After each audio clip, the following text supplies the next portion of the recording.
ॐ सहनाववतु सहनौ भुनक्तु सह वीर्यङ्करवावहै तेजस्विनावधीतमस्तु मा विद्विषावहै ॐ शान्तिः शान्तिः शान्तिः ब्रह्मविदाप्नादिपरम् तदेशाभ्युक्ता सत्यम् ज्ञानमनन्तम् ब्रह्म यो वेदनिहितम् गुहायाम् परमे व्योमन् सोऽश्नुते सर्वान् कामान् सः ब्रह्मणा विपश्चितेति तस्माद्वा एतस्मादात्मन आकाशः सम्भूतः आकाशाद्वायुः वायोरग्निः अग्नेरावः अद्यः पृथिवी पृथिव्यावोषधयः ओषधीभ्योऽन्नम् अन्नात्पुरुषः स वा एष पुरुषोऽन्नरसमयः तस्येदमेव शिरः अयम् दक्षिणः पक्षः अयमुत्तरः पक्षः अयमात्मा इदम् पुच्छम् प्रतिष्ठा तदप्येष श्लोको भवति अन्नाद्वै प्रजाः प्रजायन्ते याः काश्च पृथिवीघश्रिताः अथो अन्नेनैव जीवन्ति अथैनदपि यञ्जन्तरः अन्नगम् हि भूतानाम् ज्येष्ठम् तस्मात् सर्वौषधमुच्यते सर्वम् वै तेऽन्नमाप्नुवन्ति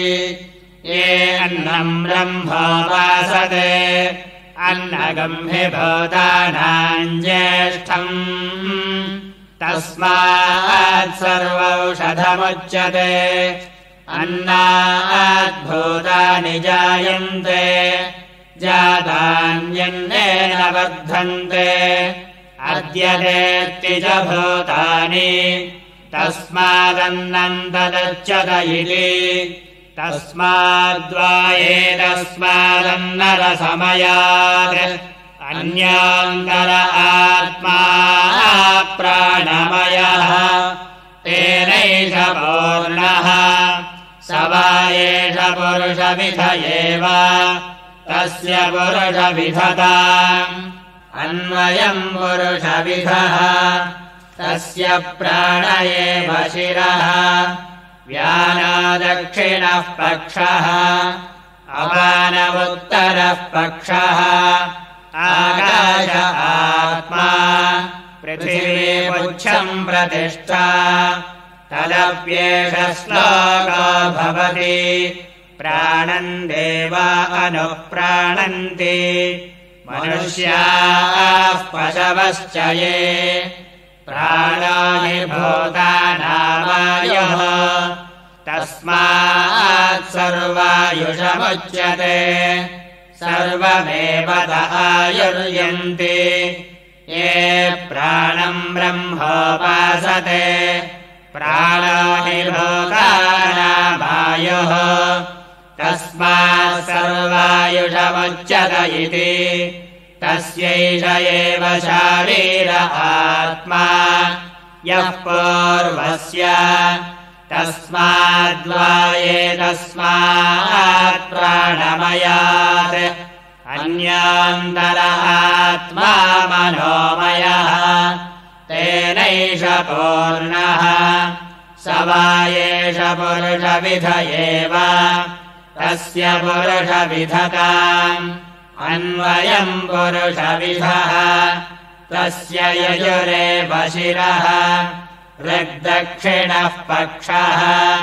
सामोत्तरः पक्षः आदेश आत्मा अथर्वाङ्गिरसः पुच्छम् प्रतिष्ठा तदप्येष श्लोको भवति यतो वाचो निवर्तन्ते अप्राप्य मनसा सह आनन्दम् ब्रह्मणा विद्वान् न बिभेति कदाचनेति तस्यैष एव शारीर आत्मा यः पूर्वस्य तस्माद्वा एतस्मान्मनोमयात् अन्योऽन्तर आत्मा विज्ञानमयः तेनैष पूर्णः स वा एष पुरुषविध एव तस्य पुरुषविधताम् अन्वयम् पुरुषविधः तस्य श्रद्धैव शिरः ऋतम् दक्षिणः पक्षः सत्यमुत्तरः पक्षः योग आत्मा महः पुच्छम् प्रतिष्ठा तदप्येष श्लोको भवति विज्ञानम् यज्ञम् तनुते कर्माणि तनुतेऽपि च विज्ञानम् देवाः सर्वे ब्रह्म ज्येष्ठमुपासते विज्ञानम् ब्रह्म चेद्वेद तस्माच्चेन्न प्रमाद्यति शरीरे पाप्मनो हित्वा सर्वान् कामान् समश्नुत इति तस्यैष एव शारीर आत्मा यः पूर्वस्य तस्माद्वा एतस्माद्विज्ञानमयात् अन्यान्तर आत्मानन्दमयः तेनैष पूर्णः स वा एष पुरुषविध एव तस्य पुरुषविधताम् अन्वयम् पुरुषविधः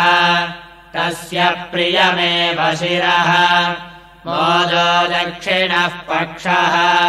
प्रमोदवुत्तरः पक्षः आनन्द आत्मा ब्रह्मपुच्छम् प्रतिष्ठा तदप्येष श्लोको भवति असन्नेव स भवति अस ब्रह्मेति वेद चेत् अस्ति ब्रह्मेति चेद्वेद सन्तमेनम् ततो विदुरिति तस्यैष एव शारीर आत्मा यः पूर्वस्य अथातो न प्रश्नाः उत विद्वानमल्लोकम् प्रेत्य कश्चन गच्छति आहो विद्वानमल्लोकम् प्रेत्य कश्चित् समश्नुता सोदानयता बहुस्याम् प्रजायेति सतपोदप्यत सतपस्तप्त्वा इदगम् सर्वमसृजत यदिदम् किञ्च तत्सृष्ट्वा तदेवानुप्राविशते तदनुप्रविश्य सत्यत्यक्ष्याभवत् निरुक्तम् च निरुक्तम् च निलयनम् च निलयनम् च विज्ञानम् च विज्ञानम् च सत्यम् च नृतम् च सत्यमभवत् यदिदम् किञ्च तत्सत्यमित्याचक्षते तदप्येष श्लोको भवति असद्वा इदमग्र आसीत् ततो वै सदजायत तदात्मानज्ञस्वयमकुरुत तस्मात् तत्सुकृतमुच्यत इति यद्वै तत्सुकृतम् रसो वै सः रसगृह्येवायम् लब्ध्वानन्दी भवति को ह्येवान्यात् कः प्राण्यात् यदेष आकाश आनन्दो न स्यात् एष ह्येवानन्दयाति यदा ह्येवैष एतस्मिन्न दृश्येनात्मे निरुक्ते निलयने भयम् प्रतिष्ठाम् विन्दते अथ सो भयम् गतो भवति यदा ह्येवैष एतस्मिन्नुदरमन्तरम् कुरुते अथ तस्य भयम् भवति तत्त्वेव भयम् विदुषामन्वानस्य तदप्येष श्लोको भवति भीषास्माद्वादः पवते भीषोदेति सूर्यः भीषास्मादग्निश्चेन्द्रश्च मृत्युर्धावति पञ्चम इति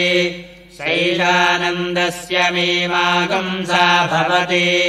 युवा स्यात् साधु युवाध्यायकः आशिष्टो दृढिष्ठो बलिष्ठः तस्येयम् पृथिवी सर्वा वित्तस्य पूर्णा स्यात् स एको मानुष आनन्दः ते ये शतम् मानुषा आनन्दाः स एको मनुष्यगन्धर्वाणामानन्दः श्रोत्रियस्य जागामः तस्य ते ये शतम् मनुष्यगन्धर्वाणामानन्दाः स एको देवगन्धर्वाणामानन्दः श्रोत्रियस्य जागामः तस्य ते ये शतम् देवगन्धर्वाणामानन्दाः स एकः पितॄणाम् चिरलोकलोकानामानन्दः श्रोत्रियस्य जागामः तस्य ते ये शतम् पितॄणाम् चिरलोकलोकानामानन्दाः स एक आजानजानान् देवानामानन्दः श्रोत्रियस्य जागामः तस्य ते ये शतमाजानजानान् देवानामानन्दाः स एकः कर्मदेवानाम् देवानामानन्दः ये कर्मणा देवानभियन्ति श्रोत्रियस्य जागामः तस्य ते ये शतम् कर्मदेवानाम् देवानामानन्दाः स एको देवानामानन्दः श्रोत्रियस्य जागामः तस्य ते ये शतम् देवानामानन्दाः स एक इन्द्रस्यानन्दः श्रोत्रियस्य जागामः तस्य ते ये शतमिन्द्रस्यानन्दाः स एको बृहस्पतेरानन्दः श्रोत्रियस्य जागामः तस्य ते ये शतम् बृहस्पतेरानन्दाः स एकः प्रजापतेरानन्दः श्रोत्रियस्य जागामः तस्य ते ये शतम् प्रजापतेरानन्दाः स एको ब्रह्मण आनन्दः श्रोत्रियस्य जागामः तस्य स यश्चायम् पुरुषे यश्चासावादित्ये स एकः स य एवंवित् अस्माल्लोकात् प्रेत्य एतमन्नमयमात्मानमुपसङ्क्रामति एतम् प्राणमयमात्मानमुपसङ्क्रामति एतम् मनोमयमात्मानमुपसङ्क्रामति एतम् विज्ञानमयमात्मानमुपसङ्क्रामति एतमानन्दमयमात्मानमुपसङ्क्रामति तदप्येष श्लोको भवति यतो वाचो निवर्तन्ते अप्राप्य मनसा सह आनन्दम् ब्रह्मणो विद्वान्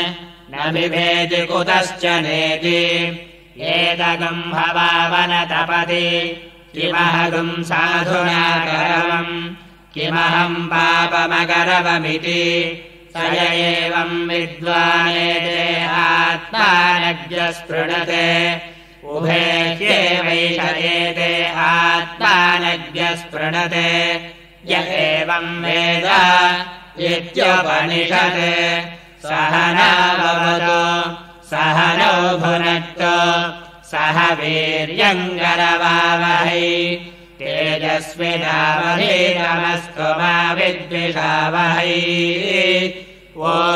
शान्तिः शान्तिः शान्तिः।